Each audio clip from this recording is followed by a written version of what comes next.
Joseph W. Brady takes us to the Silverwood project. Terry, I'm pleased to be out on a project that I've watched since I heard about it on a trip. My first trip to the high desert, what we call the Mojave River Valley, was on Saturday, September 21st, 1986. I met with Carl Van Berger, a very well-known broker at the time who still owns Victor Valley Property Group.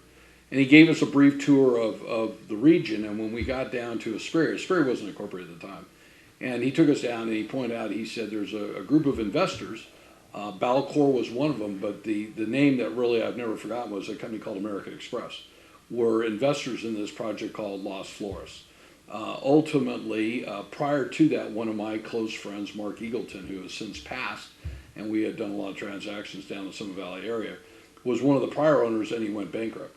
I believe when I introduced my friend John Ohanian, he'll talk about the first time that he saw this project in 1986. And so today, for purposes of this video, it's Thursday, June 23rd, 2022, and we're out here in the sales office for Silverwood, a master plan community that has had three different names, from Las Flores Ranch, the day that John Hutchinson and Bill Betterly and Oliver Cagle processed it for a little bit over 16,000 homes. Unfortunately, the project went through a bankruptcy, through a foreclosure with the Wells Fargo Bank. John Ohanian and his partners, and he'll talk about his partnership, were able to purchase this property, go back through the re-entitlement. Project size 9,633 acres, 15,663 dwelling units. They're grading right now 10 million cubic yards of dirt for preparation, I believe, 1,987 lots. This is a $7 billion project, but not only a massive community, but I think a game changer for the Inland Empire, for Southern California. And John will talk more a little bit about why this is such a different community, the equity that went into it, the planning that's gone into it, the managing partners that he has. So with that, I'd just like to turn this over to a guy who I met many years ago when he first came on up here. John is as grounded as anybody I have ever met in the development business. He's been very involved in other master plan communities. So hopefully, John, you can talk about some of those deals that you've done. But more importantly, is a huge advocate of a name change that I believe you will see over the next 5, 10, 20, 30 years, from what we call the high desert today to what we call the Mojave River Valley. So as I remind people all the time that say, I love the high desert, and I love the high desert too, but there's a high desert in Arizona, Colorado, New Mexico, there's one in Joshua Tree, there's one in the Antelope Valley, and ultimately through the help of people like John and Eric Schmidt and many other people, we came together to say, I think it's time that we change the name, change perception of the Mojave River Valley. So with that, I'd like to introduce John Ohanian, somebody that everybody knows and everybody loves, and talk about your project. I mean, this is exciting, and then we're going to go out on the site for a little bit. So, John, it's all yours. Well, as Joe mentioned, we've purchased this property. It's a very large tract of land to do a master plan community. We bought it in 2012 out of a bankruptcy, and it took us just about 10 years to get to where we are today. We're finally in construction. The project will ultimately be 15,663 homes, and we're excited that we're going to be able to bring something very different to the Mojave River Valley than it's ever had, and that's a planned community, one where there's a significant amount of opportunity for our residents to have recreational engagement with nature. 50% of the land we're leaving as open space. We'll have 5 elementary schools, a middle school, and a high school on the property. It's going to have 384 acres of parks, has 166 miles of trails and paseos. So it'll be very much focused on outdoor lifestyle, trying to provide an opportunity for young families to buy a home. So we're going to be at a price point that we think will be very competitive. We'll take that first-time home buyer, first-time move-up buyer, and give them a chance to live in a real quality environment. John, so talk about the dynamics of a master plan developer picking those. I think you told me once you're going to have 6 home builders here. Right. Explain how you pick who they are. I know you can't release the names, or maybe you can, But how do you determine their price point, their square footage, their lot size, the premiums, so that they all really complement each other? Because I mean, I think that people kind of wonder when you come into a community how you have one builder at this price point and square. So explain how you do that from a master plan community, because it's really interesting. The first thing we do is we go do a very detailed market study, and then we do some psychographic analyses of who the buyers are and what their income levels are and what their desires might be. So, you know, we segment it into, they call them 64 buckets. We take all of these different segments of demographic information that create 64 different buckets of people, and then you decide how they fit into the different product types. What we then do is we go to our builders and we tell them these are the segments. You're going to build on a 45 by 100 square foot lot, and you're going to build a home that's from 1,000 square feet to 1,500 square feet, and that's going to be your niche. And we'll go to the next guy. He's going to build on a different size lot, and we'll give him a price point and a square footage size. Square footage helps us keep that price point pretty consistent throughout the community on a per square foot basis. So we segment all those people in. We give them, there might be a slight overlap from one builder to the next, where the top of this guy's segment competes with the bottom of this guy's segment, but they're not right on top of each other where everything competes, because then you just don't have a vibrant community and you don't have enough choice for everybody. Do you find that kind of similar to how they do with cars? So you've got, let's take, so I've driven a lot of Toyotas, but I've driven a lot of other cars. You take a loaded Camry for $39,000, but you have an Avalon at 41, so that person can kind of jump to that next one. Do you see that a lot in? I think some of that is that, Joe. I think some of it is, you know, there's a builder preference. Some people that come in, they only want to buy a home built by so-and-so. And so you'll get some of that, like the guy said, I'm only going to buy a Toyota. That's what I'm really comfortable with. So you get some of that. I do think that by segmenting them, we've done the broader thing, like we've got the Chevys and the Buicks and the Oldsmobiles and the Cadillacs, you know, by doing something like what we've done here. So to follow your analogy, it's kind of that approach. The important thing for us is to make sure that we give a very extremely varied element to the community. One of the things that I've looked at as I've been up in the Mojave River Valley is that the housing stock is very homogeneous. There's not a lot of differences. So if you want to buy a two-story house on this size lot with 4 bedrooms, you've got a lot of choices. If you want a flat style condo, you've got 0 choices. If you want a townhome, there's maybe 1 choice up here. And so what our thought was, let's get into a community where all generations can live together, all different economic strata can live together, because it creates a more vibrant, more diverse community, and that's our goal in here, is to make this thing. I would love to say, and we have age qualified here too, as part of our element, and I think that's important, because now we've got a very varied kind of demographic in our community. It's more healthy that way. Absolutely. So let's talk about the community park, the pathways, the walkways, those things. How do you differentiate this project from some that the Valencia company has done, or what they've done at 4 Points, or what you did at Oak Valley? What are the differences today, not only with the double purple pipe and the technology, but more importantly, the community center, the water features, the park, and I think when you and I talked years ago, you really envisioned, or you and your partners envisioned, that somebody born in here or that moved in here at a young age would be able to transition all the way through from elementary school to middle school to high school, back kind of not the days of Leave It to Beaver, but I think some of us kind of wish we went back in those days. No question. Okay, where you felt you could walk to school safely. Yep. Yeah. So talk a little bit about that, because that I think is really exciting. Yeah, I think that what we have strived to do out here is to create a real sense of community. It makes for a better quality of life, and so that's certainly what we want. We want our people to be committed to this project. We want them to feel like they've found the home.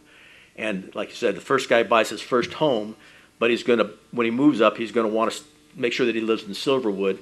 And then when he and his wife get to be in their 50s, they're going to say, you know what, we should buy in the age qualified part of Silverwood, because it's such a great community. And the way we program it and the way we create opportunities for our residents to engage with one another is really important.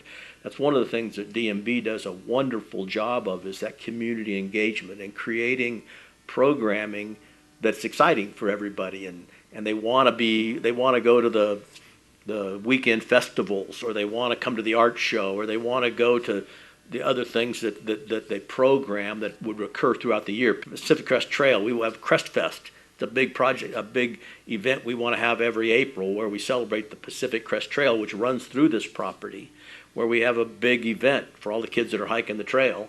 And we have a concert and the barbecue and host them here as they come through on their way from Mexico to Canada. They come right on through our property.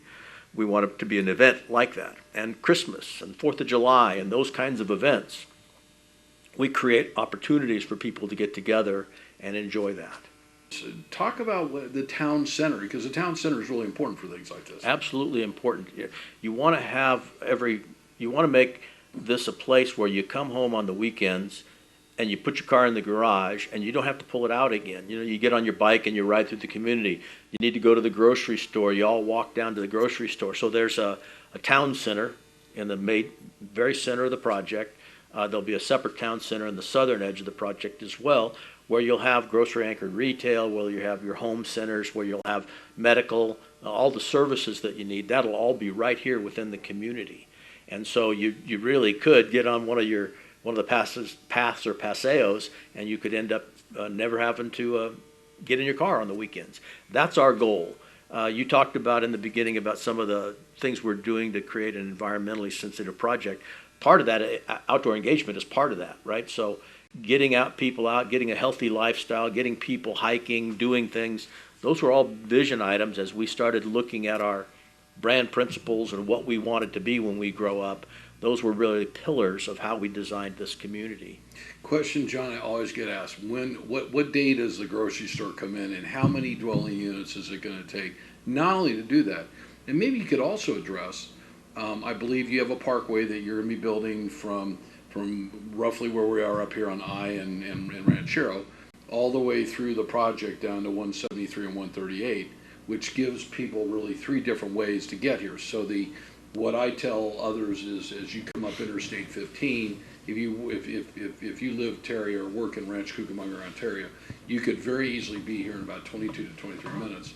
And you have really three options. The direct one would be I-15 and 138, turn right, either turn left on Santa Fe and come into Ranchero, or you're going to be able to go east on 138, where 138 and 173 come together, and then John will talk about the Parkway, or the last one will be I-15 if you just want to go up that top of the Column Pass, if that's what's really important, and then turn right. And then maybe talk about, you've had to write a big check for some improvements. Terry and I are going to go by there today and see my buddy Vince Bomarito with Sully Miller.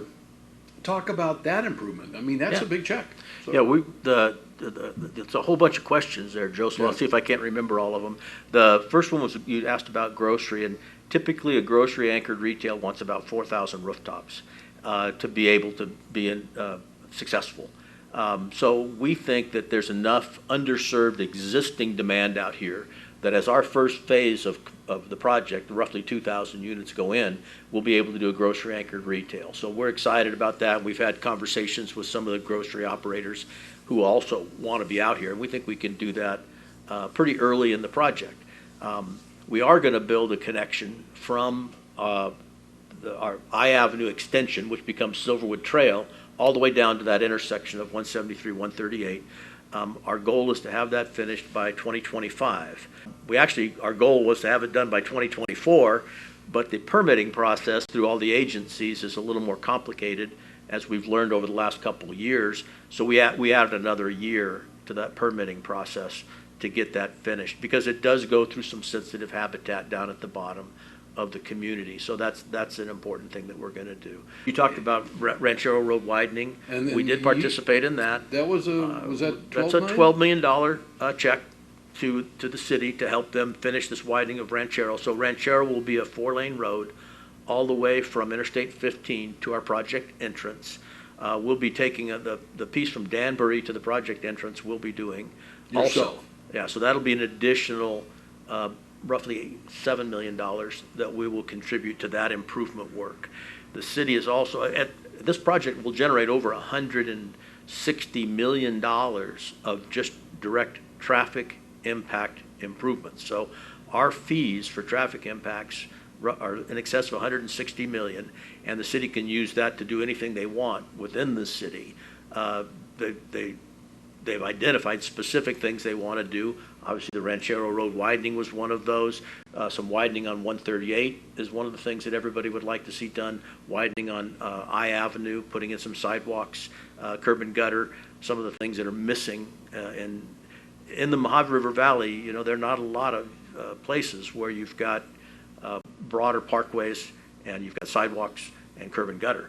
So this will be some of the stuff that the city will use the money for will be to do that.